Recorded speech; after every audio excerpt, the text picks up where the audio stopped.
Hey guys, welcome to Star Sign Horoscopes. I am your astrologer, Jamie Magee, and today we are going to be taking a look at the astrology for June 3rd through the 9th. I do hope you guys are having a great week out there. Thank you so much for tuning in. It definitely means a lot to me. Okay, so let's talk about the week ahead. Now, we do not have a lot of transits this week, but I do feel like these are always the weeks that sort of sneak up on us or catch us a little bit off guard. It's kind of like that phase right after a big party or a big event or the end of the season.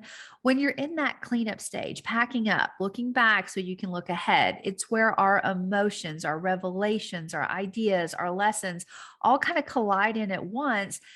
And we find that we either have to take the information that we have now and go back and revise something, or take the information we have now and run forward. If not, do both of those things at the same time. So, depending on how your party went, this week could feel mild or tense or a little bit of both, depending on what day. All right, so let's talk about why.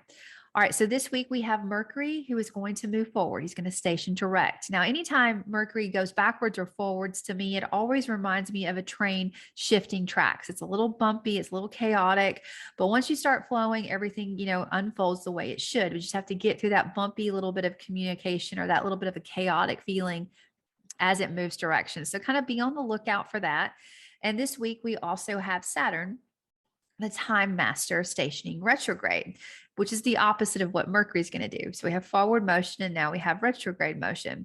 Now, Saturn is going to ask you to pause and reflect and think back on actions that you've taken around a particular story that you began in February.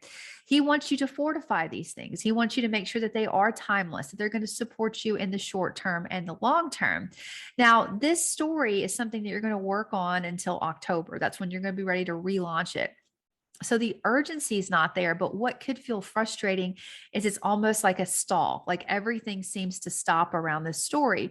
But knowing that it's stalling so you can go back and revise it and benefit yourself in the long run should be helpful. So I want you to keep that in mind if anything feels like the brakes are hit and you can't go forward anymore. The question is, how can you go forward in the coming months? How can you make yourself stronger to do that? Now, this week, we also have the quarter moon. Now, the quarter moon is that space between the new moon, where we set intentions, and the full moon, where we start to see the blossoms and the blooms of the intentions that we set. Now, the quarter moon always reminds us of why we wanted to set those intentions and those goals, the goals that we set with the new moon. Now, sometimes this can come with tension, like, you know what? This is why I'm doing this. I can't handle it anymore. This needs to change so everyone feels more comfortable. Sometimes it can come with motivation or inspiration. Either way, the reminder is there for you to pick up those goals and run with them. You don't want them to deflate. You don't want them to disappear. You want to take action when you see the opportunity to work with them this week.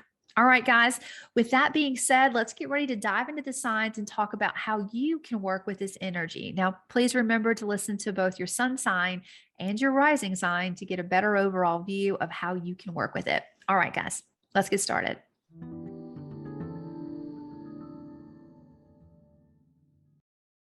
Okay, Pisces, let's take a look at your week. Now, Pisces, your top three focuses for this week are going to be: one, behind the scenes revisioning and restructuring projects that you began working on at the beginning of this year. Two, moving forward with new clarity around how you want to communicate with people in your local environment.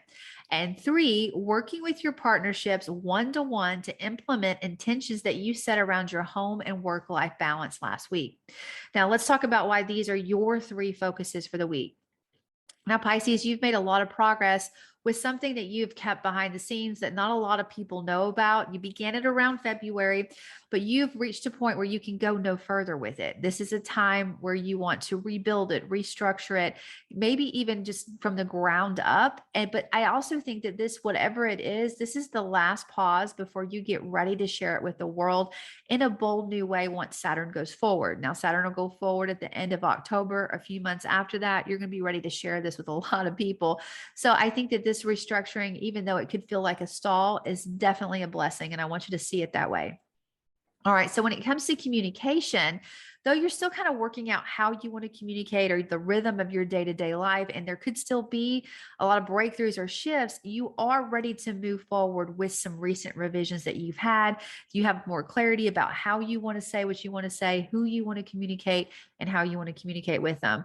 Now, it could feel a little bit rocky this week as that train, jumps tracks and you go from reflecting to moving forward. So be cautious with communication this week overall, but I do think you're going to be ready to move forward in that little local rhythm that you have. Now, this week, there could be that a partner you have is going to help you with this communication. They may have a breakthrough inspirational idea or something that you can really use that it's going to help impact your reputation and your home work life balance. So look for strategies that maybe you haven't thought of as you're adjusting and you're moving some things back to the drawing table and moving some things to the forefront so everyone can see them and hear your voice. All right, I do hope you have a good week. I look forward to seeing you next time, Pisces.